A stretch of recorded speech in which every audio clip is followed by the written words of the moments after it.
Okay, good morning, everyone, and welcome to our NHLRA webinar. Thank you, everyone, for joining us. I'd like to introduce our two panelists for today. We have Jen Moeckel. Jen, tell me if I said that wrong, but I think that's right. Nailed it. Jen is with Cook, Little, Rosenblatt, and Manson.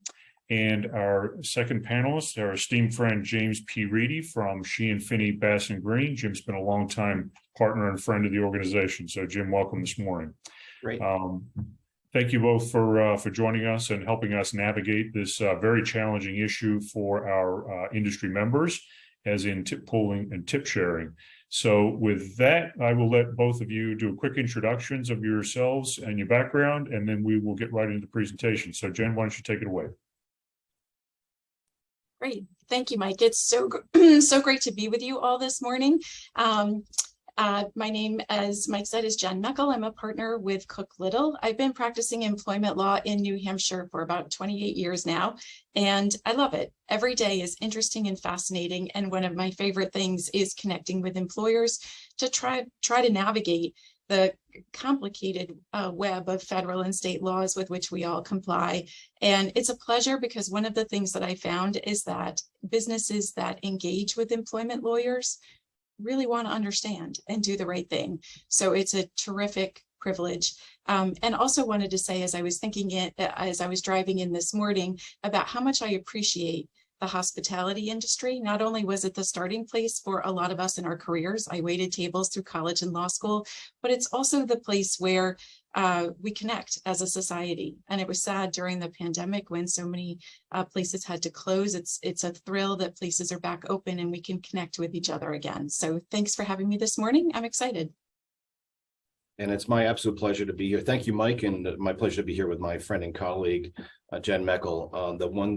One of the many good things about New Hampshire is lawyers here, unlike where I came from in Massachusetts, actually get along with each other, with different firms referring work and so on. Even when you're on the other side of a case, while you can be a zealous advocate, it's a respectful and civil practice. And that's what we certainly like about New Hampshire. It's truly a treasure. And I think that I'm a management side lawyer. This is what I've done for my entire career, 33 years in New Hampshire, which I can't believe because I'm only 37. But, I think we have some unique opportunities as we come out of COVID. And one of them, Jen and I actually talked about this with Mike and Samantha at New Hampshire Lodging and Restaurant, the issue about tips. Now, many of you probably made your way around to restaurants and the like during the days of the pandemic when restaurants shut down and the best they could do was to retool and go to takeout or carry out. And a lot of you, like we did, bought up a lot of gift cards or at the same time when restaurants reopened, whether it's a tip to an employee who's delivering to you, or you're getting takeout, or now thankfully back in person again. Going well above and beyond the standard of 18-20%, and certainly going beyond that. And I think that's a very good thing. I think that was a stabilizing force. But with that, though, there were some issues. And that's why Jen and I were talking about this a couple of weeks ago. We reached out to Mike and Samantha and said, I think we'd like to talk a little bit about some of the things we've learned from our friends at the U.S. Department of Labor and New Hampshire Department of Labor. And I think that's the other part. It's a small state. So therefore, you can call up the wage and hour administrator, the new wage and hour administrator, Lexi Rojas at the New Hampshire Department of Labor, who took over for Michelle Small. You can call the commissioner. You can call the deputy commissioner. And it's true of other departments as well. But we also have connections with the folks at the U.S. Department of Labor.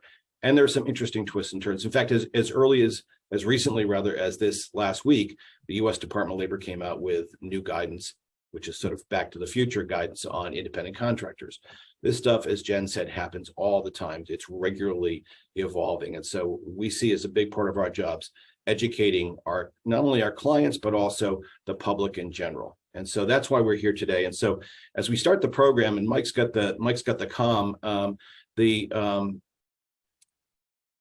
the introduction that we wanted to share, and Mike, you've got that up there, I think.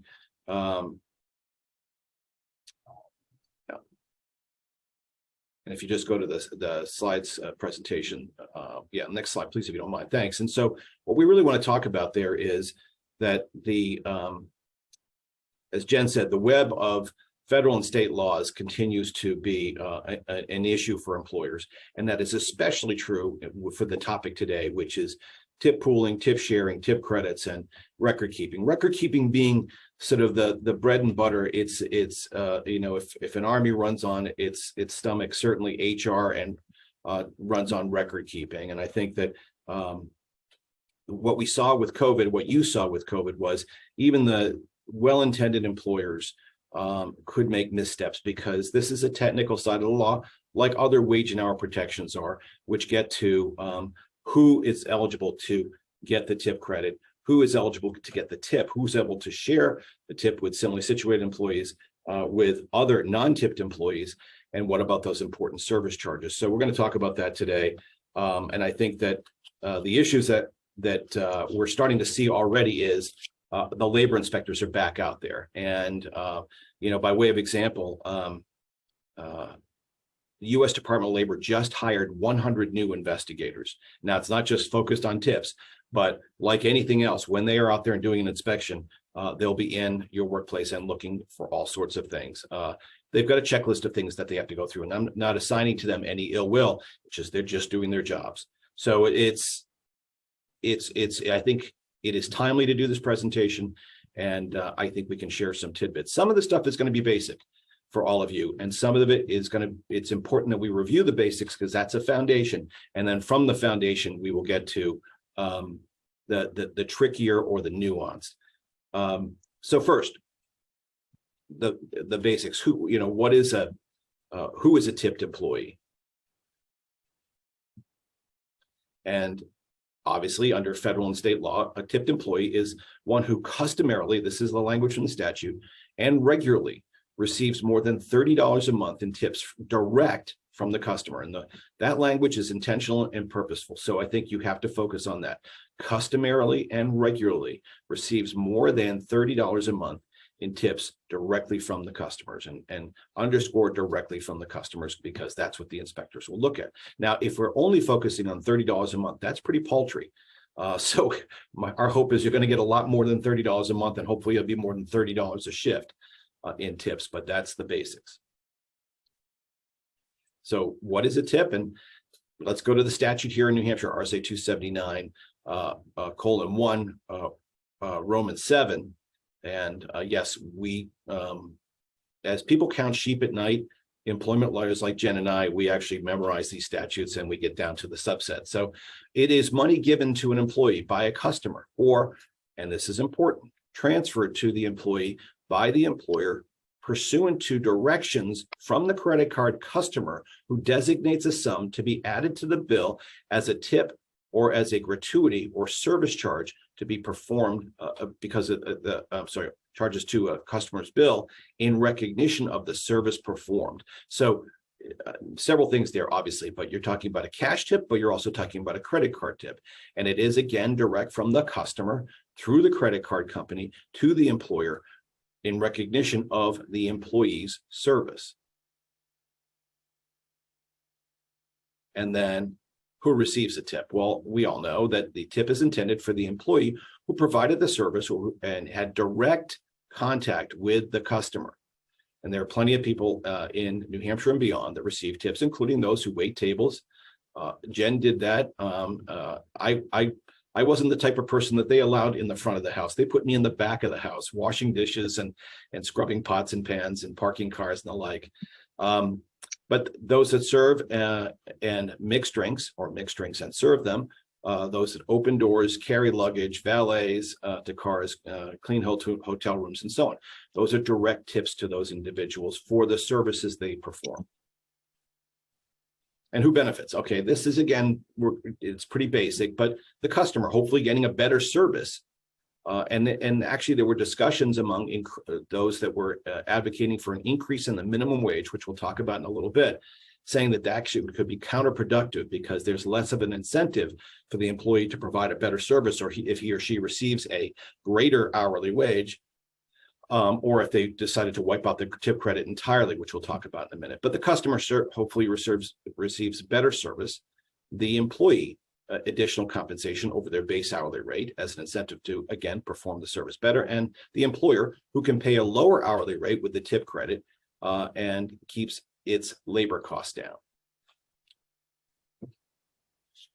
So what is a tip credit? I've referred to that now a couple of times. And you understand that under federal and state law, you're in this business, you understand that employers may pay a tipped employee a lower amount, less than the minimum wage, as long as the applicable minimum wage, as long as the employees earn enough tips to make up the difference between the sub minimum wage and the actual posted minimum wage. And we all know in New Hampshire, the minimum wage is $7.25 an hour. And federally, it is still $7.25 an hour. But in other states, it's as high as $15 an hour. So if you have operations in other states, obviously you're going to have a different calculation. But in New Hampshire, just for purposes of making that even more clear, employers may pay a tipped employee an hourly wage as low as 45% of the minimum wage, but in no event less than $3.27 an hour. Now, in this day and age of wage inflation, you're going to have a hard time, and that you probably have had a hard time recruiting people to work as low as $3.27. I mean, for goodness sake, at McDonald's, you're offering $15 an hour for custodial work. I was in Maine this weekend, and I saw Amato's was offering $20 an hour plus benefits for employees. So for those tipped employees, you have to have some sense of what the tips they'll receive as a differential to show the adjusted rate, hourly rate that they were likely to receive. And again, this is different from the federal law, which permits a minimum wage of $2.13 an hour. But when their federal and state law, and this is sort of the federal law did not preempt the field. So then when the state law offers a greater benefit, that's what the employees get. So in New Hampshire, you would get $3.27 an hour as your base rate would be the lowest base rate plus tips. And so what is the tip credit? Well, the tip credit is the amount the employer does not have to pay because the employer takes the credit for the tips the employee receives, for example, and this is a good example. And I by the way, I'm grateful in many regards for Jen's contributions to this program. And one of them is she does the math. The Reidy brain is not well equipped for math. So for example, when paying a tipped employee $3.27 an hour, the tip credit is $3.98. $7.25 minus $3.27 is $3.98.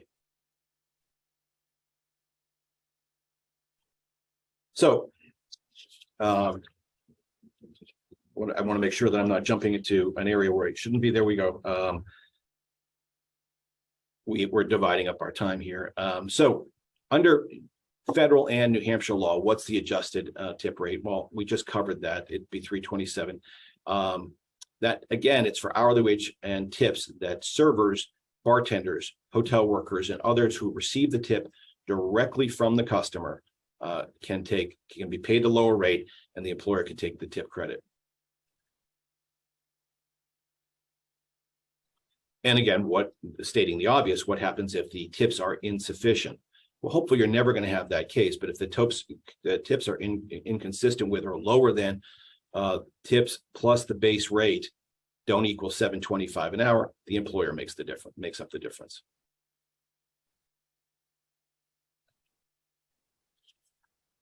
And I think, Jen, this is where you take. Jump in? Yep. All right. Well, that was a great introduction. And as Jim said, we're toggling back and forth a little bit. This next segment of the program, we'll talk about some of the nuts and bolts, if you will, of some of the trickier issues where people sometimes get tripped up. And the first one is, as Jim said, you've got to know how much money people are making in tips, because if they're not making enough to make up the difference between the cash wage you're paying and the full $7.25, you got to make up the difference. So how do you know? Well, the first thing to think about is the U.S. Department of Labor expects you to know on a weekly basis, and the New Hampshire Department of Labor expects you to know on a pay period basis. So if you pay weekly, you got to know weekly for both state and federal. If you pay biweekly, the state would want you to know at least biweekly. So how do you know? Well, if your people are mostly getting tips through credit cards, you know, because it's running through your transactions. If they're getting a lot of cash tips, they're required to keep a record of those tips and to report those tips to you. We've included on this slide the forms that people can use. These are not mandatory forms. They can be helpful if people like them. Many of you also use electronic systems for people to be reporting their time. The IRS has a fair amount to say about this in terms of, you know, they want to make sure tips are being reported too. And the IRS requirement is that employees report their tips to their employers at least monthly. I think that's a little bit too slow. I mean, that's the minimum, but if you need to know weekly or biweekly to be doing those reconciliations to ensure that people are getting at least the 725, it's a good practice to have people report their tips, claim their tips daily. If not, you know, weekly is okay too, but doing it every day while it's top of mind and showing people, teaching people so that you're sure they know how to use the system and that they know how to claim tips. I also know that sometimes people are reluctant to claim all their tips. So it can be helpful to educate employees so that they see the benefits, that they know, for example, if they get injured at work, their workers' compensation benefits are based on their income. So it behooves them to claim more in tips in case that were to happen to them. It also drives the matching that they will get in terms of Social Security benefits and whatnot. I realize that can be a hard sell, but you know, that can be helpful. So switching now from the tip credit and how you know about that and reconcile it, I wanted to talk for a brief minute about how you calculate overtime. As Jim said, some of this stuff is the basics, but we know from recent examples where the U.S. Department of Labor had come in, we'll talk about some examples later in the program, but we know that employers are getting tagged for not properly paying overtime. So we did want to focus a little bit on that. Overtime has to be paid at time and a half. 1 1/2 times that regular rate. When employers are paying tipped employees $327, for example, and taking that tip credit at $398, you still have to figure the time and a half on the full $725. You don't figure it on the $327. You figure it on the full $725. And so the half-time rate, you take, you know, $725 times a half or divided in half, that $3.63 has to be added to overtime hours. And on the next slide, I've got some calculations for you. So if we assume an example where we have a tipped employee that you pay, your business pays $327 an hour, and let's suppose that tipped employee works 50 hours in the week, that straight time pay that you would owe the employee would be the $327 times the 50 hours worked. That's for straight time. That results in $163.50. And then for the overtime, you have to pay that additional half time to get to time and a half. You would multiply that half time rate of $3.63, again, that's half of $725, multiplied by the 10 overtime hours, and you would add the additional $36.30. And so that you know that the total wages you've got to pay in that week are $199.80. And that's assuming that your employee is making sufficient tips to make the $725 so that you don't have to make up the difference. As we all know, people, you know, who are any good at the job are making way more than $725 an hour in tips, but nonetheless, you've just got to be sure. So it's a simple example on that, but it's one of those things to be sure that if you're not in charge of calculating, if you're not in charge of payroll at your company, making sure those who are calculating overtime correctly. Jen, there's a question in the chat, if I could ask it of you, because it's specific to this question. So if the hourly rate being offered is $18 per hour, no credit card tipping, New Hampshire DOL advises to have a house charge, not a service charge. Does any of the difference between the $327 and $18 per hour count? So can you take can you take a tip credit? Is that the question? I'm sorry, Mike. So I think what he's trying to get at is, I think that the New Hampshire Department of Labor is so he just responded yes, but I think it gets to the root of New Hampshire DOL is starting to take a little bit different perspective on how they're handling service charge. Yes. Yes. And so with that, if there's a house charge, so, and Jim's going to talk about this a little bit later in the presentation, so I don't want to steal his thunder, but when you have a house charge, something that's not going to be distributed as a tip, something that's going to be kept by management or by the establishment altogether. That is not something where you can take a tip credit, because it's not going to be distributed in that way. So you can only take a tipped credit, to say a different way, you can only take the tip credit when the employee is engaged in tipped work and they're receiving tips directly from the customer. So if there's a hybrid situation where there's a house charge, but there's also a gratuity charge or a service charge, and the person's getting tips, that's acceptable. Thank you, Mike. And we'll take questions at the end, but when things are directly relevant to that, please, jump in.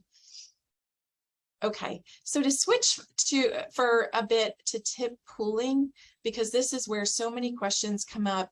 And this is also an area where there's been a lot of activity on the federal law side, as well as some activity on the New Hampshire Department of Labor side. And it's interesting to stay abreast to this. So, just in general, to kind of go, if we can go back one slide real quick, Mike. Yeah. Oh, I think we might be going forward. Let's see. Yeah, so just to go, I wanted to quote, thank you. I wanted to quote the New Hampshire definition of tip pooling, because it emphasizes one of the most important pieces of it. The New Hampshire law regarding tip pooling is the voluntary practice by which the tipped earnings of directly tipped employees within the same job category are intermingled in a common pool and then redistributed among the participating employees. And the focus on that, and this is particularly important, I think, for people from out of state coming into New Hampshire, being newer, because in other states and under federal law, sometimes employers can require participation in a tip pool. That's not true in New Hampshire. In New Hampshire, it's a voluntary practice, voluntary by the employee. And then another key thing in our definition is that tip pooling is only among people in the same job category. Tip sharing, which is a different animal that we'll talk about in a minute, can be done among employees in different job categories, but I just wanted to focus on that definition. And then on the next slide, we've got some information as well about how the federal regulations regarding tip pooling are different than New Hampshire law. And there's been so much publication, so much news, in particular in 2021, because there were new regulations, but even ongoing on the federal side of the house. It's important to pay attention to federal law. Obviously, we need to comply with it, but the trick for us business owners here in New Hampshire is always being mindful that when New Hampshire law is different and more protective than federal law, we can listen and pay attention to the federal law pieces, but we've got to always remember that New Hampshire law override. So you're going to hear us say that a fair amount this morning. So can tipped employees pool their tips? Yes, in New Hampshire and under federal law, tip pooling is allowed. In New Hampshire, as I mentioned, tipped employees within the same job category may participate in a tip pool. New Hampshire law is different than federal law, as we said, because in all circumstances, regardless of whether you pay the full $725 or whether you pay $327, in all circumstances, any tip pooling has to be voluntary. So under federal law, again, there are circumstances where you can require it. That is not true for any establishments in New Hampshire. It's always got to be voluntary. On the next slide, so how do tip pools happen? This is an area that is of particular interest to me because it's a focus of our New Hampshire Department of Labor and a new administration, if you will, there, who's paying particular focus to how tip pools come about. And one of the key things there, and we'll talk about this in more detail, but just to give an overview, it's the tip pool is formed when a group of employees, like all in the same job category, all the servers, all the bartenders, when they decide they want to combine their tips together and then divide the pool among participants. So our New Hampshire Department of Labor is looking for a grassroots effort, if you will, conversation among the employees to bring the idea forward about tip pooling and how that tip pool is going to work. And that's a little bit different than it has been historically. So if tip pooling is happening, who can administer that tip pool? New Hampshire law, which is more restrictive than the federal law, allows the employer to do certain things. So employers can administer a tip pool. They can suggest reasonable and customary practices. Careful how you do that though, because it's perfectly fine. It's legal to suggest those reasonable and customary practices, but you want to be real clear, both in your policies and in conversation with employees, that people don't come away with the impression that you're mandating or dictating certain terms. They're suggestions. And then if disputes arise relative to the pool, you can mediate those disputes as part of administering the pool. So what can't you do? In New Hampshire, employers, including managers and supervisors, may not require tip pooling, dictate the terms of the tip pool. Those terms of the tip pool are to come from the employees. And managers and supervisors may not participate in the tip pool. Even if they're participating in service to the customers, they may not participate in the tip pool. Do tipped employees have to participate? You'll notice a recurring theme here. You can, if we had a bingo card for certain words that we use this morning, you might score lots of points for hearing the word voluntary. People do not have to participate in tip pooling. It's only through the agreement of employees. There cannot be any coercion. There can be suggestion, but there's no requirement to participate in tip pooling. And how are tip pools explained and documented? There's an interesting tension here, right? In the sense that if the tip pool is generating from the employee's request and their ideas, that's important, but you also want to make sure that everybody understands how the tip pool works. So it is helpful to have it documented so that people can make a truly informed decision whether they want to participate or not. If it's not well documented or not clear, it's hard for people to make a good choice. So there are several different ways this can work. Your employees might have other suggestions as well. The two most typical are on this slide. It's the shift method, where you divide your workday into shifts, and you have a tip pool for each shift, and the tip pool is divided among the tip eligible people participating in that shift. So it works by shift. Another common way that it's done is the work hours method, where you take, the total amount of tips received in the pool and you divide that up by the number of hours worked. And then people get their share of the pool, if you will, based on the number of hours that they worked. Those are the two most common methods. On the next slide, we've got two other methods, the job-based method, where you have a system where certain tip percentages are predetermined based on the roles that people have. We've seen that system in other states and other locations. It's trickier to administer it that way in New Hampshire, not impossible, but trickier, because again, tip pools require that everybody be in the same job category. So if you've got all servers, they might have slightly different roles, but they might not. It might be all similar. And the same thing with the point system method, where again, you can see a number of points that are assigned depending on the degree of responsibility and the role that people have during their shift. But again, here in New Hampshire, because within the tip pool, people have to all be in that same job category, we're more likely to see the shift-based or the hours-based methods. So those are some different ways that tip pools can come about and be documented. And a question that we get quite a lot is, can other people who are assisting tipped employees be part of the pool? Generally, no, but there's a big but here. So generally, no, because remember, our New Hampshire law says that to participate in a tip pool, you have to be in the same job category. So there's that piece of it. All the servers or all the bartenders, for example. They can, tip sharing, which we'll talk about in a minute, is something that can involve people in different job categories.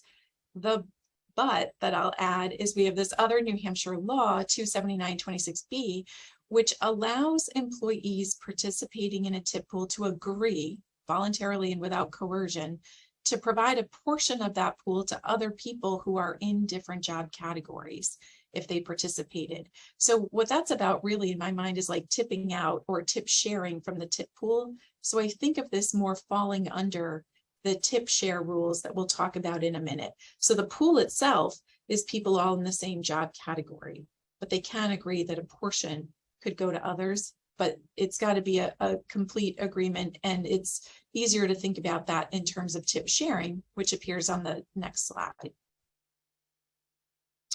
So what's the difference between tip pooling and tip sharing? Tip pooling, again, is amongst people all in the same job category. Tip sharing is the practice by which directly tipped people give a portion of their tips to other workers who participate in the service, providing service to the customers.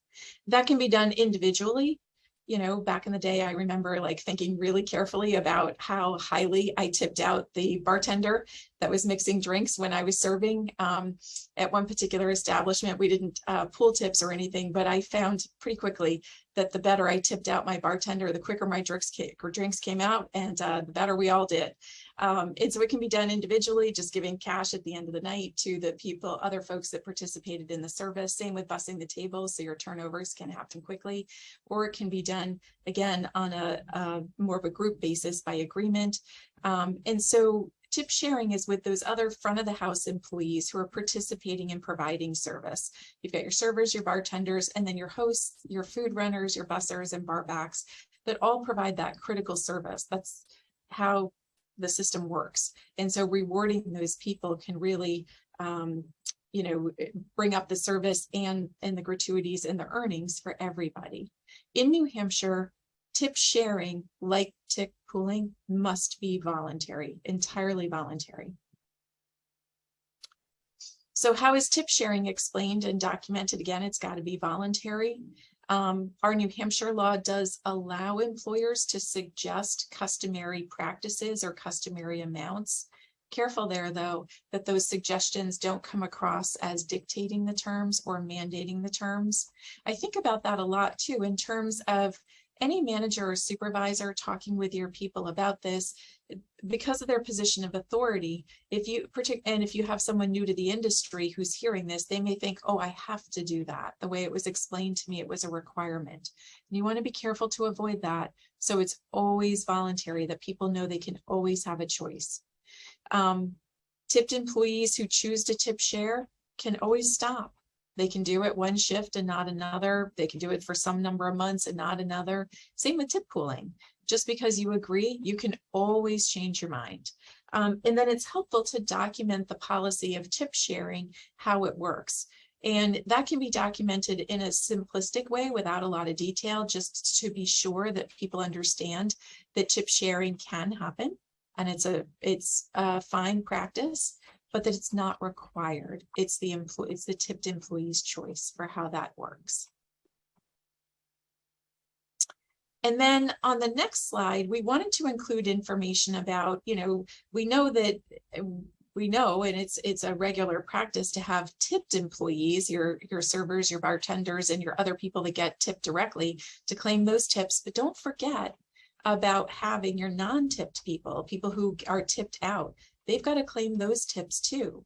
So, and they're referred to as indirectly tipped. They're not getting tips directly from the customer, but they're getting it through a tip sharing arrangement or getting tipped out directly by other people. There's different things that they can do as well. Like tipped employees, they can use the, forms 4070A or 4070 to keep a record of the tips that they're getting through those tip sharing arrangements, and they need to report them to the employer. There's also a form that can be used either by a tipped or non-tipped employee if they underreport or don't report or fail to report. The IRS has a form 4137 that allows people to claim previously unreported income. But the big takeaway is, don't forget about those folks that are getting tips indirectly. You need for them to claim those tips as well.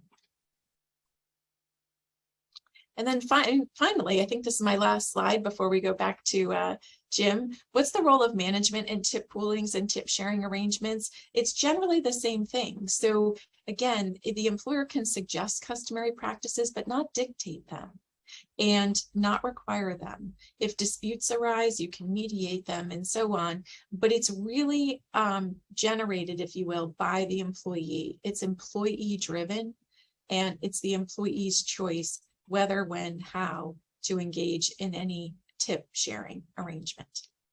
So Jim, what can you tell us about service charges? Well, so and we've actually had a question about this already too, Jen, and I think so. Okay, so we're talking about tips, tip pooling, tip sharing. And as we're getting ready for the program, I shared that of my 4 children, 2, I've had the pleasure of having 2 get married and paying for one completely. And as a part of that, and because of my practice, I looked over that contract, and that contract talked about service charges. And back in the day, dealing with then Wage and Hour Administrator Cindy Flynn, had a view of service charges and how they could be passed along from employer to customer and distributed to employees.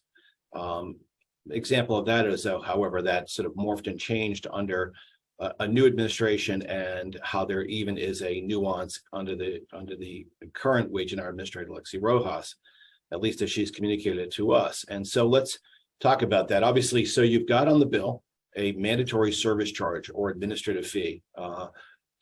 You've seen it before at restaurants of large tables, parties greater than 8 people, automatic gratuity or charge, private parties, catered events, and like I said, in my case, my daughter's wedding.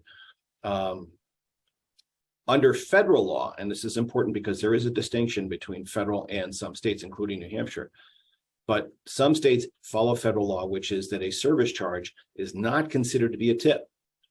Employees have no right to the money in the service charge, and employers generally do not hold these charges and distribute them unless they choose to do so. However, under New Hampshire law, it's a bit different. According to New Hampshire statute, RSA 279-1, Roman 7, tip means, again, and I think we covered this earlier, money added as a gratuity or service charge to a customer's bill. And I know, Mike, you know this very well.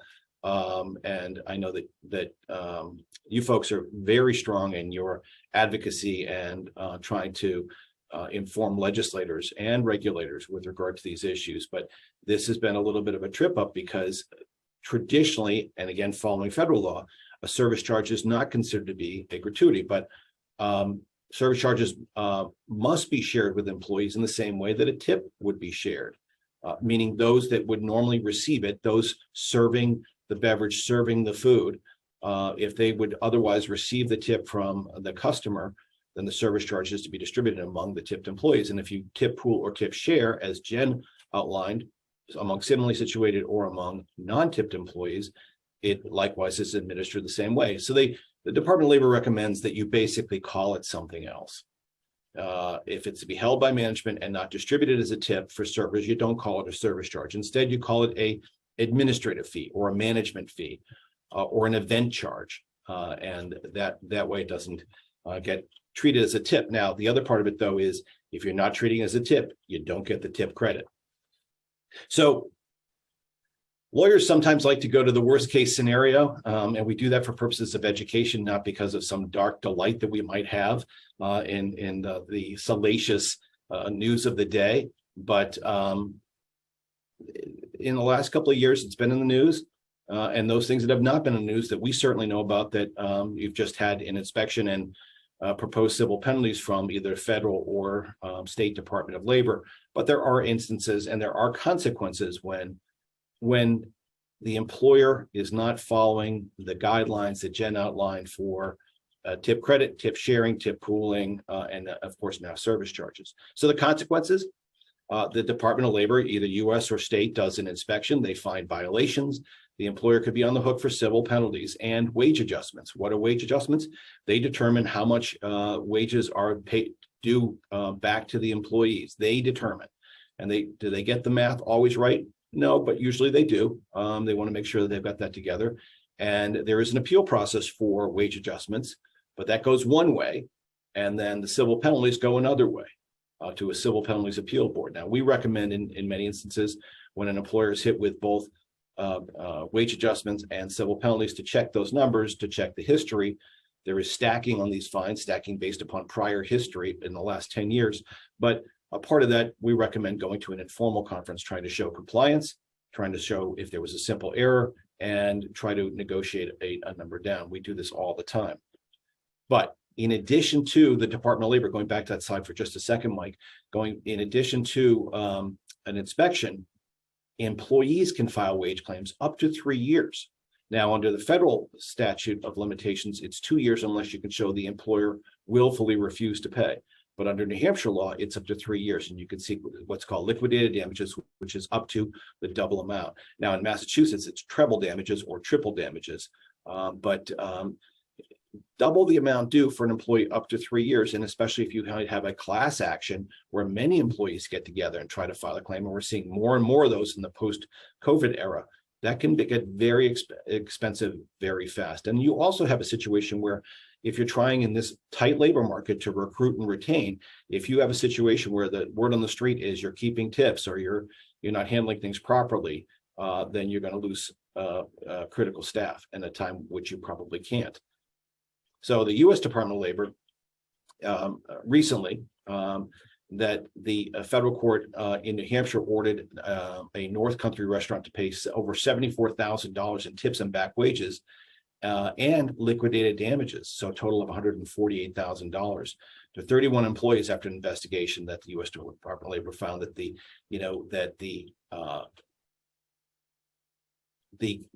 credit card tips were kept, paid at least one employee straight time wages for overtime hours worked, and Jen talked about the overtime calculation, did not pay some employees 1.5 times their regular rate for hours worked over 40 hours in a work week. And I want to take a quick departure from that.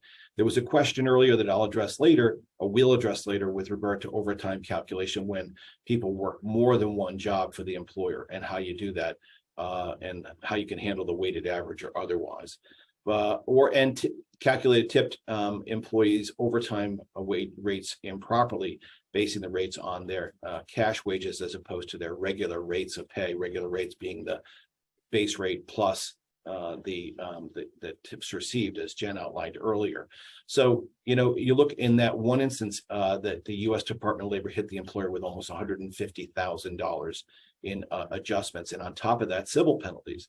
And in April of this year, 2 New Hampshire restaurants and a general manager agreed to pay more than $890,000 in back wages and damages to 63 employees for alleged wage violations uncovered by the Department of Labor. The violations said that the restaurants paid some workers only tips, failed to pay overtime, and had not maintained accurate payroll records. And that last point, I think we've covered the others. The last point is that the critical records that you have to keep, and Jen was outlining what those are. And that you could go to monthly. I do not recommend that. We don't recommend that. We say keep a contemporaneous record, if at all possible, daily, but certainly weekly, because you're going to do your reconciliation with your payroll anyway. And the U.S. Department of Labor, we talked about that one. Okay, did I miss a slide there? In February, ordered a restaurant to pay $61,000 to 39 employees because the restaurant allowed managers to participate in the tip pool. And again, a manager would not be a similarly situated employee, as Jen outlined, because that person would not typically receive a tipped wage. However, in this case, I like to refer to this as the COVID exception. Managers were working multiple duties, and they were actually stepping in and doing server work in some instances because they were short-staffed, and therefore there was a misinterpretation as to whether or not they could participate in the tip pool, at least for the hours in which they were performing a tipped wage service. I think that still is up for interpretation if they served in different capacities. However, it truly was apples and oranges between someone who serves in a management capacity who's typically not a tipped employee and someone who is otherwise, because customarily receives tips, being in the same pool. They might be in a tip share arrangement, perhaps, but it's dicier when you have management involved in the tip sharing, because there's a difference in the hierarchy, and there's a perception that somehow of what Jen talked about before, coercion or undue influence by the manager. So some suggestions on how to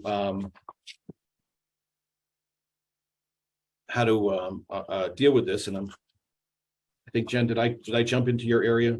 I did. My apologies. You're good. You're fine. You're totally fine. Keep going. You're doing great. There'll be consequences for this afterwards, I'm sure. You're great. You know, you would know that we actually rehearsed this for minutes. This is all the time that went into this too. So the consequences, my apologies, Jen. Tipped, and this is kind of an important one. The next slide up, the tip credit.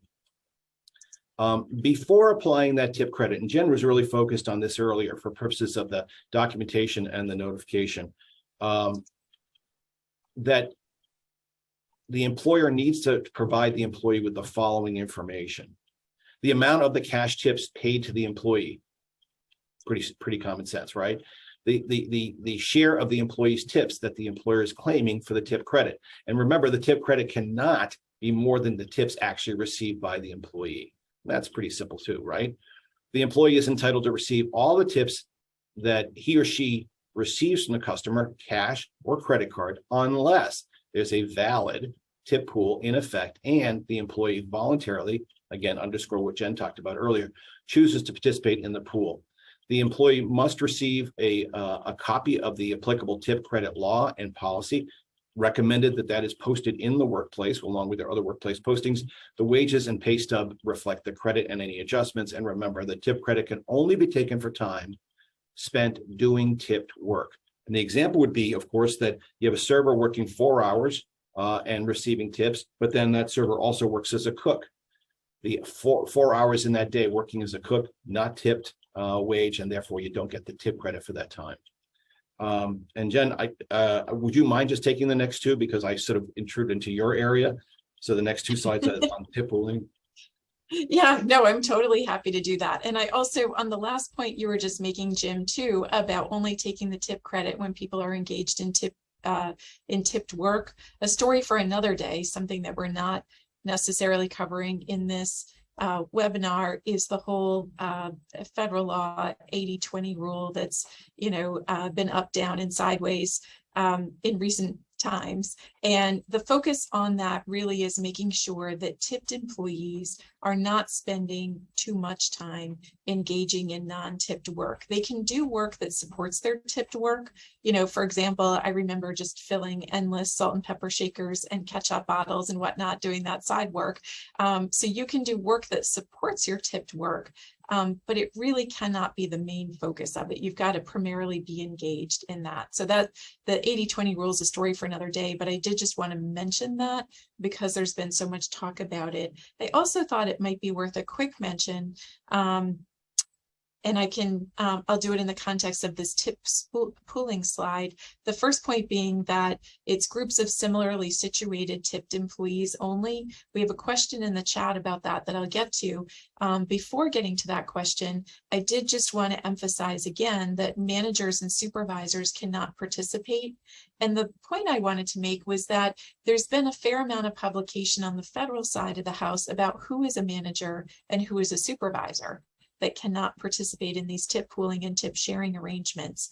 And what the United States Department of Labor has done is issued a regulation that says, for purposes of looking at who's a manager or a supervisor, we're going to use the same definition that we use to determine who's exempt from overtime as a manager or a supervisor. So basically there, we're looking at salaried managers or supervisors who are primarily engaged in management of the business by managing 2 or more full-time employees or the equivalent, and having that be their primary focus. So that's how we're going to define managers or supervisors. I caution you, though, to be careful about that, maybe even to be a little over-inclusive when thinking about who that might be, because there is that power differential between people that employees might perceive as a supervisor. And if you have questions about that, reach out and ask. Jim and I spend a lot of time working through these issues. So I just, wanted to bring that to your attention. Another thing the Federal Department of Labor did that's worth mentioning, because people are scrambling so much these days, is that they have said that if a manager or supervisor is solely responsible for providing service, for example, if they are the only one that wait on a particular table or engage in some other tipped activity, and that's it, nobody else helps, they can keep that tip. But that's different than tip pooling or tip sharing. That's just keeping a tip that a customer gave to you because you were the one exclusively providing that service. But that, in order for that to happen, that manager or supervisor has to be solely and exclusively responsible for servicing that customer. The question that we had in the chat when we think about tip pooling, and that we say that New Hampshire law says that it's got to be similarly situated or people in the same job category. Someone in the chat asked the important question, what is a job category? For example, if there's a server, a lead server, and a server captain, are those people all within the same job category? I'll answer your question in two ways, which is one of those annoying things we lawyers do. But the two ways I want to answer your question is, yes, I think there's a reasonable good faith argument that a server, lead server, and server captain are all in the same job category because they're all primarily engaged in serving. Maybe they have slightly different roles, but I think they're pretty similar. The other way I'm going to answer your question, though, is we don't have a lot of specific guidance from New Hampshire about what a job category is, which sounds like such a basic thing. So there's that piece as well. Jim, I don't know if you have thoughts on that. I have not encountered much trouble in that area as long as, you know, the primary work is serving, but I don't know if that's something you've encountered. Yeah, I think that's right. I think they look at the principal activity of the employee and whether or not they could, if they're a part of the customer connection and receiving a tip from the customer. Yeah. Some other key things about tip pooling, just to wrap it up, bring home the points we've been talking about. Employees need to agree on the method for contribution to the tip pool and distribution of the tip pool. If they don't agree, then you wouldn't have voluntary participation. It's also possible, and this was one of the conversations that we were having with our New Hampshire Department of Labor, they contemplate that an establishment could have more than one tip pool. For people in the same job category. I think that could get confusing and tricky, but it is possible, and it is something that our New Hampshire Department of Labor contemplates. So you want to be sure that there's agreement and clarity and that it's voluntary, and that might take some discussion.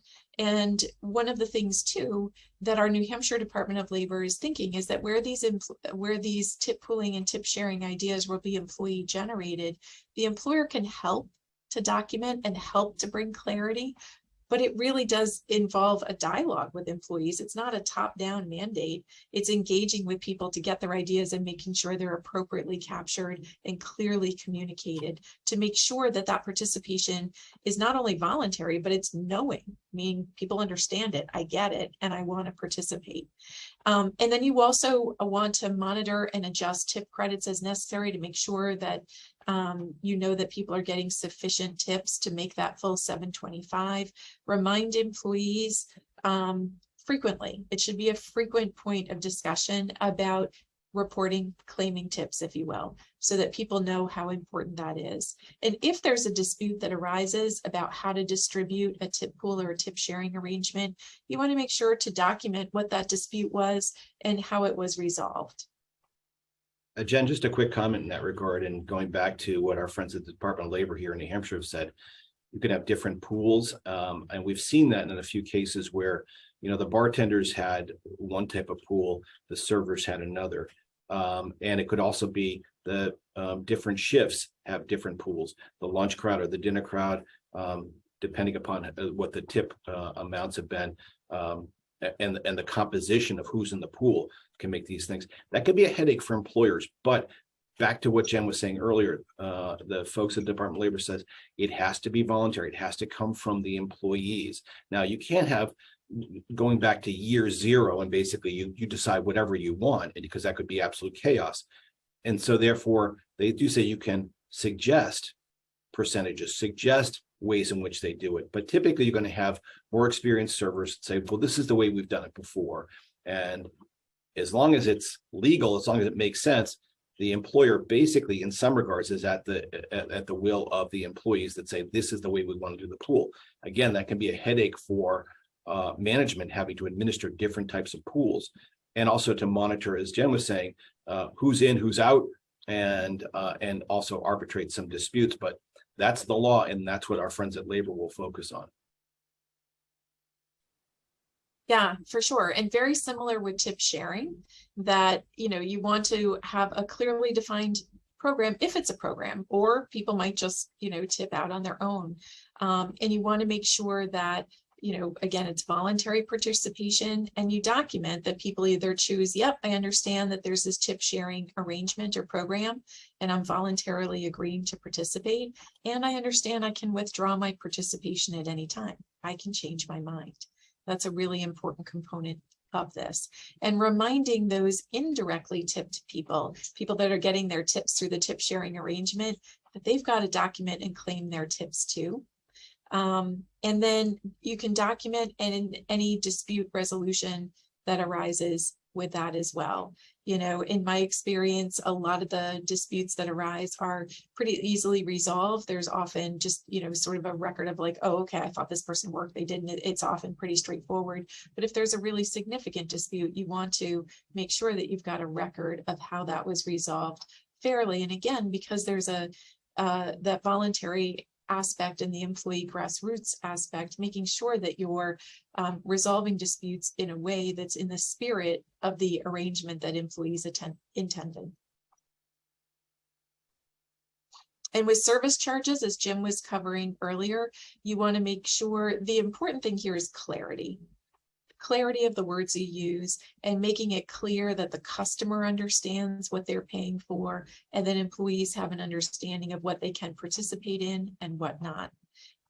So words matter. For example, if there's a fee that you intend to keep or that managers will keep, you can call that a management fee, an administrative fee, a house fee. You can use words, but don't use the phrase service charge. Even though that's, until recent years was fine under New Hampshire law, and it's fine under federal law, it's no longer an appropriate phrase to use if you're intending to keep that, because New Hampshire's position now is that a service charge is a tip, and it's got to be distributed to employees. And you want to make sure that all of your staff understand how these programs work, that, if there's a service charge or gratuity, that's how it's going to be distributed. You can apply the tip credit as appropriate, as Jim and I have both mentioned. If there's only a situation where there's a house charge or administrative charge that's not going to be distributed, then at that point you can't use the tip credit. You've got to pay people the full $7.25 an hour. And then you follow any other, tip pool and tip share rules with regard to any service charges as tips that will be distributed. In terms of postings, the New Hampshire Department of Labor recommends that your policies around tip pooling and tip sharing are, posted, visible, that they're known. And so it can be helpful to post them in the workplace, to have them in your employee handbook. You can also, in terms of employee handbook, because these things can change from time to time, one thought is, an approach we've used is to have kind of a general statement or a general set of policies in your handbook, and then more specifics that are distributed to employees that can change when employees ask for a change in the tip pool or tip share arrangement. But the important thing, again, is just to get it clearly in writing so that people understand how they earn money. Yeah, and I think that the other part is our friends at Labor will look at the RSA 275-49. When you hire someone, you give them a written notice of their payday, their pay period, their pay rate, and a general description of fringe benefits. And for a tipped employee, we've actually had that inspector saying, if the person customarily would receive a tip, you can say that what the adjusted base rate is going to be, and explaining the tip credit. And I've actually seen an addendum to that where it was also explaining the possibility of a tip pool if there was an established tip pool available for those employees. The danger with that addendum is, though, that somehow suggests that the employer is saying this is a part of it. My recommendation, I think, consistent with Jen, is that you have that discussion with employees during onboarding and later. But the base rate and the possibility of the tip adjustment, tip credit, is what would be in that notification. Yep, Great. And then a few other tips on documentation, just as a reminder, it's helpful to have tipped employees keep a daily record of tips. You know, as lawyers, we're always focused on keeping contemporaneous records while things are top of mind, so things don't get missed or forgotten. So we encourage that. Again, many of you use electronic systems for this, but you don't have to. You can go old school and just use the simple record from the IRS, their form. It works, it's easy. And then you've got to retain those records for wage and hour and withholding purposes and whatnot. So you want to make sure you've got a good record retention policy around that. The New Hampshire Department of Labor, as Jim was just mentioning, documents having employees' elections to participate in a tip pool or not documented. That can be tricky if people are changing their minds all the time, as they have the right to do. But if someone wants to elect to participate, it's helpful to have that election documented. And including in that election, they know they can withdraw that at any time. All they have to do is tell their supervisor or manager, I don't want to participate this shift, or I don't want to participate anymore, or what have you. And then just again, talking about keeping a good record of your time records, that also helps with overtime pay calculations and documenting resolution of any employee complaints or disputes. So Jim, do you want to wrap us up with some issues on the horizon? Yeah, so on the horizon, so Jen and I and Mike and the folks at NLRA monitor this stuff all the time. What is the LSRs that are pending in the New Hampshire legislature before they become bills? And those have been announced already. Typically, you see just a bill title right now in the LSRs, but soon that will be fleshed out with more detail. And there are bills in Congress as well. So some of the things that are worthy of note. Last year, Bernie Sanders proposed an amendment in Congress it was part of the stimulus package that would have raised the federal tipped minimum wage of $2.13 to the regular minimum wage. And that would have been a significant increase, of course, from $2.13 up to $7.25 with tips on top of that. The amendment failed. And because it was opposed by as many as 8 Democrats, including our 2 senators, Senator Hassan and Senator Shaheen. But that shows a movement that we've seen in some of our neighboring states to increase their minimum wage, and with that increase the base tip rate. But now you're seeing this on a federal level. It didn't go anywhere, but there have been several initiatives, and I think it's important to watch the results of the midterm elections as to the composition of the House and the Senate, because you could have some more wrangling in the next 2 years for sure. Other issues on the horizon. New Hampshire passed a law, and I think we mentioned this earlier, pegging the tipped minimum wage at $3.27, regardless of what happened with the federal minimum wage, anticipating that the federal minimum wage might increase and there were a few proposals in that regard, as I said. But previously, it was tied to 45% of the federal minimum wage. And because the state minimum wage is still $7.25 and independent, it said that pegging it at $3.27 as the lowest amount that could be as a base rate. Already in Congress, there are bills to increase the minimum wage, and there are actually a few in the New Hampshire legislature. And Mike will say that in the last several years, there have been a few, depending upon the composition of the New Hampshire legislature. But again, we're still at $7.25. Now, realistically, how many of you pay to your non-tipped employees $7.25 an hour? As a matter of recruitment and retention, you're paying higher, certainly. And likewise, as you adjust whatever rates you have for the tipped employees, you just can't go lower than the $3.27. And then, did I mention that in addition to the Department of Labor hiring 100 more inspectors, the IRS is hiring over 80,000 new employees. And part of what they do is they also review tip wage reports that we mentioned earlier. So certainly a lot of government oversight. I think as we come out of the pandemic, you're going to find more inspections. You're going to find more activity.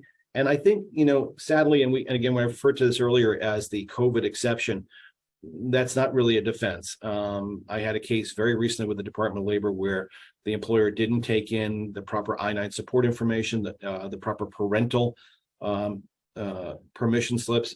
And that's kind of important too in hospitality. With labor shortages, sometimes employers are hiring people younger than they otherwise would.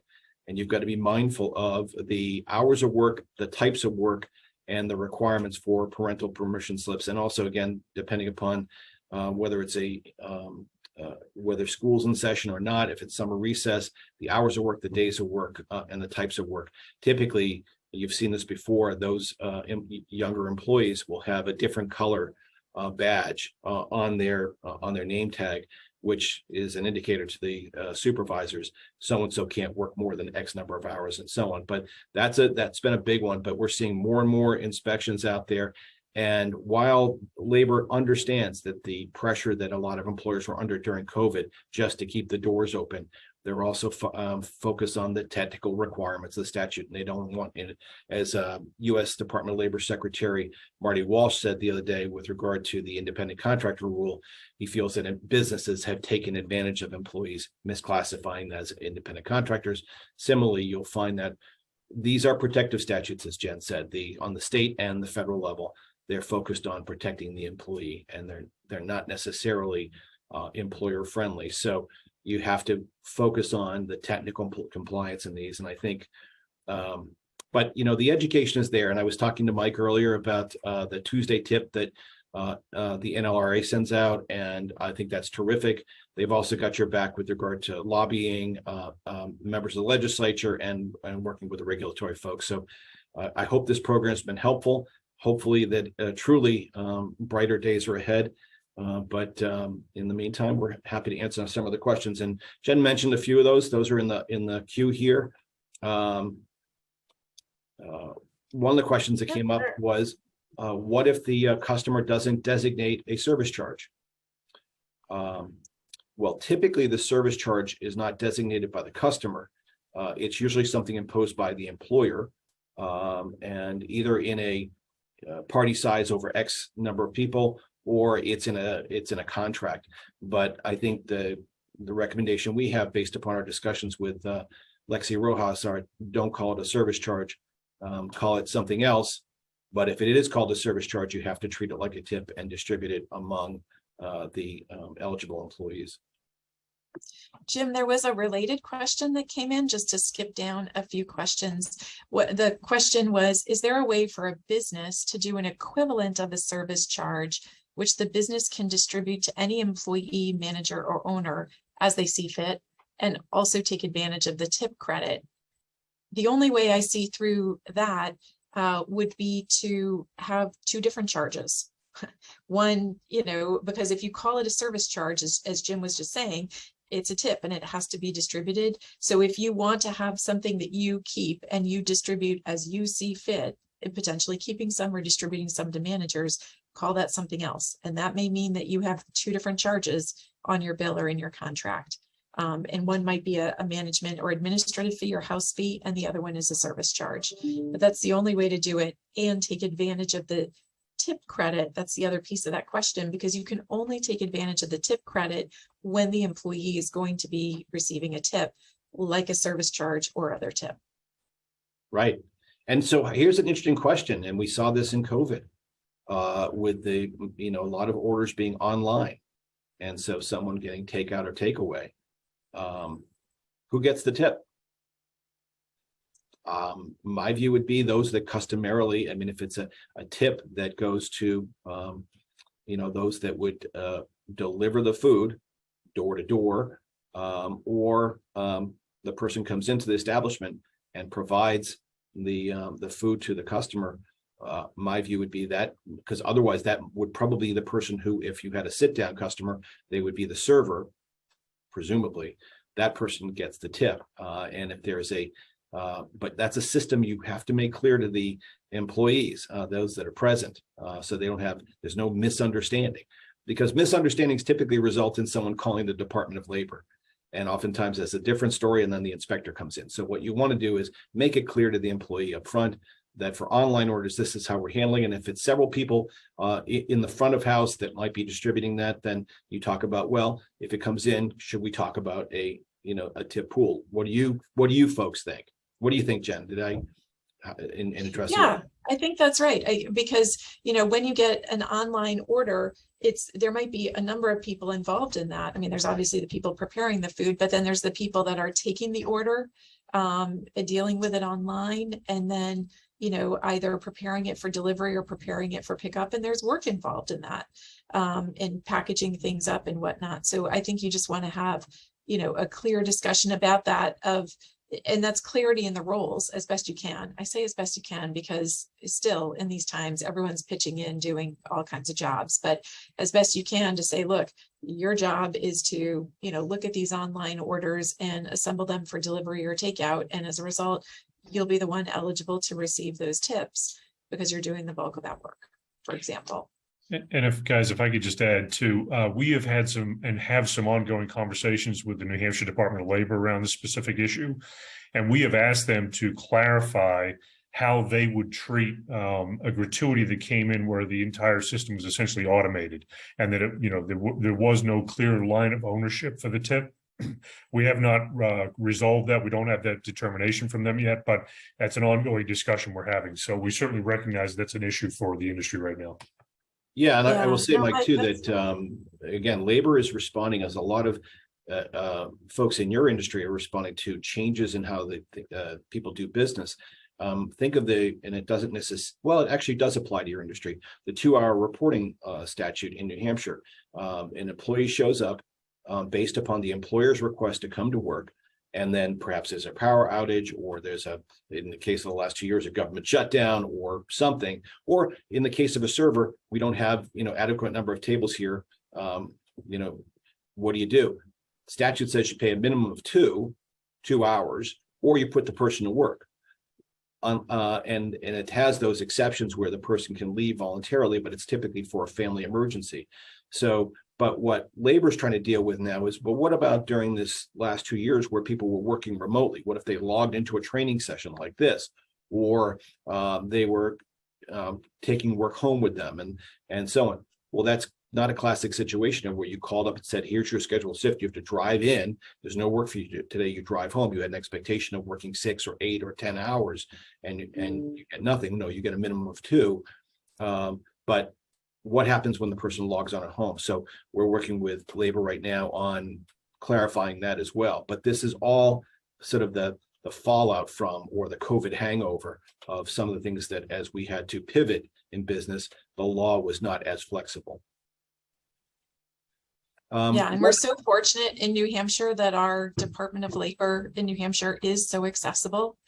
Our commissioner, deputy commissioner, the wage and hour administrator, they all work hard to be responsive. And I'm continually impressed. Like, they answer our phone calls and they do the best to answer questions. So we're fortunate in that regard.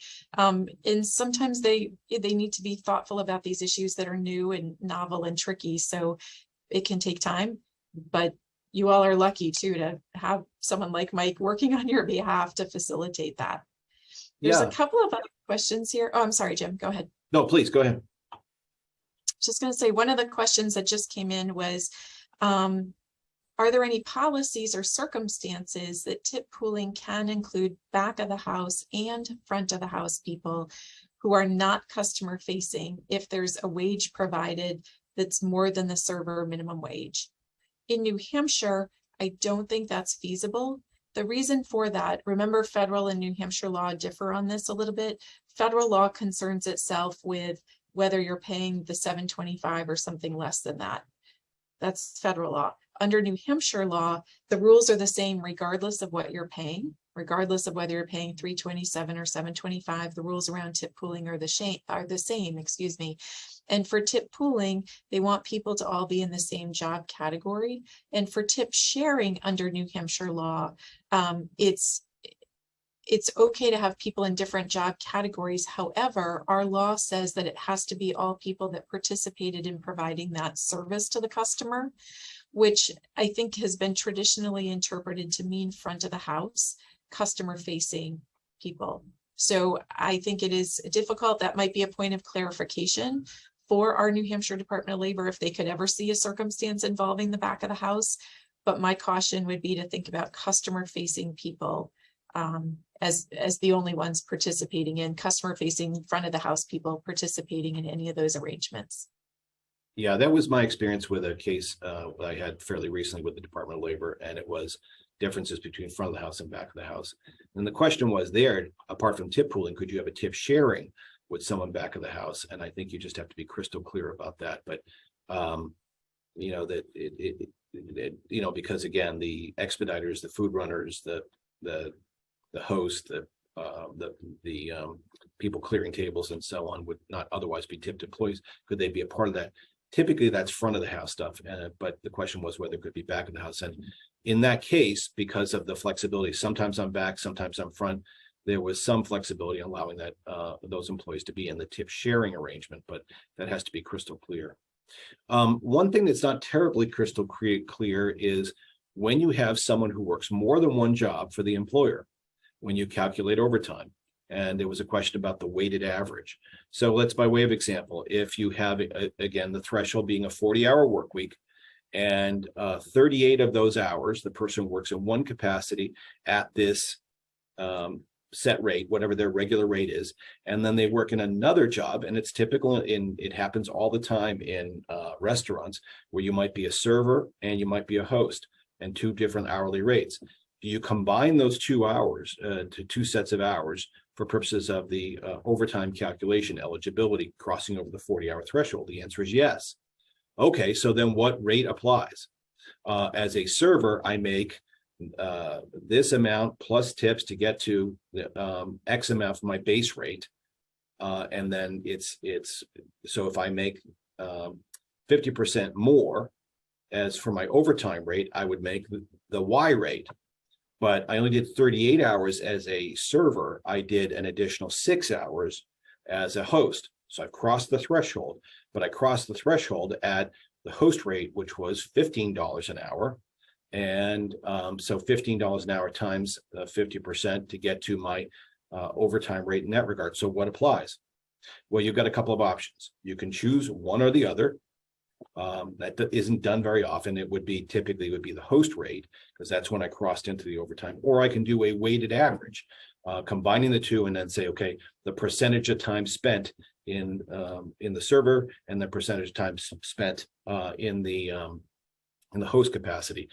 Again, you just have to be clear as to how that's done, and it should be documented, because then if you have an inspection, labor comes in and looks at that. One other quick thing to point out in that regard, because I've had this in inspections at a restaurant, was the meal time when you worked only a certain number of hours in, because it's after 5 consecutive hours of work, the employer is to permit the employee that 30-minute break time for mealtime is what happens when you work 2 jobs for the same employer. So it's permitted after 5 consecutive hours. Does it have to happen precisely at 5 hours? No, but it's after those 5 hours, and you have some sort of arrangement for purposes of scheduling and so on. What if the person is snacking throughout their shift? Does that satisfy? Can you cobble together all these little 5-minute snack times or breaks or smoke breaks or whatever? No, any break shorter than 20 minutes in duration is considered to be consistent hours worked. So it would have to be a break greater than 20 minutes. And that's typically why you would have an unpaid meal break of 30 minutes. So what happens when you have 2 different shifts, however? So you've got someone working a full shift, and then they take a break, they go out to their car, they check in with family and so on. If that break between shifts is less than 20 minutes in duration, where they might get a change of clothes and they might reposition themselves in the house and so on, going from one capacity to another, is that counted as hours worked? And the important thing there again is, if that break is less than 20 minutes, it's considered to be continuous hours worked, even though you're in 2 different capacities. I know it went a little off the beam on that, but it just came to sort of front of mind with regard to a labor inspection, because typically, even though Senator Bradley had that bill a few years ago that said that when labor comes in, it's proportional to the complaint, the investigation is proportional to the complaint that caused them to come in. But once in, if they find things that are related to it, they will reasonably expand their investigation. Yeah. There's another question here too. And, Mike, this might be one that you might want to take up as well. But the question is this: if an owner is working a shift in a tip sharing environment, is there no way to keep gratuity, even if the pool voted for anyone working in the role of server to pool and split tips? I'll pause there and answer that. And then there's more as well. But that's right. there is no way for an owner to participate in a tip pool. An owner, if that owner is exclusively and solely responsible for providing service to the customer, can keep a gratuity directly given to them if they're solely and exclusively responsible, but they cannot participate in the tip pool. Now, there's more to the question. New Hampshire is full of small businesses where owners also work the role of servers and bartenders due to staffing shortages and because the owners need the income to survive. Absolutely. In the current tip pooling environment, servers end up making double the amount and employers are struggling. Is there anything we can do to try and change the law? And so I'll take that. So we have attempted to change this law at least 5 times in my tenure here at NHLRA. And every single time we have been shot down because the view of those in the legislature, particularly the House Labor Committee, has been that the minute we start fiddling with how the tips are broken up, who gets the tips, et cetera, the view of the legislators, each of those 5 times we attempted this, was that the employer was essentially stealing tips from their employees, which makes it extremely challenging to get this moved through the legislature. Now, that said, if the will of the board and the organization is that we attempt it again, that's my job, and I will attempt it again. But it has been a very challenging issue to work on. The tip share and pooling environment specifically has just been just absolutely atrocious trying to get things changed. And in fact, some of the changes we were successful in getting to ease some of the burdens on businesses now seem to be circling back to bite us in the you-know-what. So we are probably going to have to take a look at some of that anyway. So I will take that under advisement. I have a board meeting tomorrow morning, and this will be a topic of discussion with them, and we may be taking this up as an issue as we move towards the next legislature. Well, and on that point, Mike, oh, I'm sorry, Jim, go ahead. On that point, Mike, it is, I mean, the efforts that your organization makes are extraordinary. I mean, it's terrific. But what I would not want to see happen is for your organization to spend a lot of time and effort trying to change the New Hampshire tip pooling laws to allow owners or managers or supervisors to participate, because it's not allowable under federal law. So even if New Hampshire law permitted it, federal law would not. And unless you can change both, it wouldn't work. And so I just wanted to put that out there in terms of allocation of resources. No, it's a fair comment, but I think the other issue and frustration for industry has long been in place is the fact that the business can't set what the tip share is. And that's the one that we've attempted to try to change on numerous occasions. So, but ultimately what we had attempted in years past was just to align with what was allowed at the federal level, because that would also include things like they could share tips with back of the house employees, which is allowed under federal law. So there's a variety of things that New Hampshire are very restrictive on. And again, we'll discuss it tomorrow at the board meeting, but maybe that's one we have to revisit. But boy, that has been just a contentious issue year after year. Yeah, you're so right. We really appreciate the opportunity to be with you today. And as Jen said, we appreciate the efforts of the NHLRA. And yeah, you're advocating on behalf of an industry and one that different types of industry groups within the same pool. And you're also dealing with perhaps a regulatory body or legislators that aren't absolutely familiar with how things work. And so educating them is critical to making change. And it's a process, but I think we've seen process already. And as Jen said earlier, while we may not always agree with the findings of an inspector or the approach of their interpretation of the department, at least we've got a one that's receptive and really decent to work with. And so there was a question about whether this video is going to be available after the webinar to share with fellow management team to review. And I think the answer is yes. Yes, we are recording this, and this will be made available to members on the website. So for sure. Yeah, and then just as we wrap up, and I'm going to have Jen with closing comments as well, but I want to say that the way in which you deal with an inspector is absolutely critical. And for those that have had labor inspections, whether it's on a federal or on a state level, the way in which you deal with them, the access they have to your records, the access they have to your facility is critical. these are human beings, and they're going to make determinations based upon how cooperative you were. Even if if you're very cooperative, they still may find technical violations, of course, but the way in which that's resolved later, it goes back to how you started that relationship. We do have an outline that we prepared, and we've updated it many times over the years, what to do when the Department of Labor comes knocking. We're going to be sharing that with Mike and his team, and you can share that with your membership. We think that's very helpful information, and so you'll know what to do if you've never had an inspection before, or perhaps some tidbits that you may not have considered. We'll be sharing that with you folks in the near future. But in the meantime, thank you so much for the time today. We hope this was helpful. Jen, I'm just thrilled that I was joined by Jen today, because her insights are critical to this program.